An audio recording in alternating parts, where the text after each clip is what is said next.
before Michael Jordan had his own Air Jordan line, he wore the Nike Airship.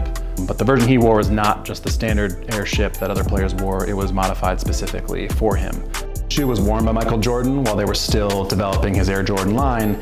So the Michael Jordan version of the Airship is essentially what we know as the Air Jordan 1 TYPS, with the Air Jordan 1 sole, but Airship upper. This pair came from former New Jersey Nets equipment manager. The Air Jordan 1 is essentially a reframe of this Airship. So Michael Jordan only wore the Airship in a small number of games in his rookie season, so it's rare to find an actual game-worn version. And here we have a pair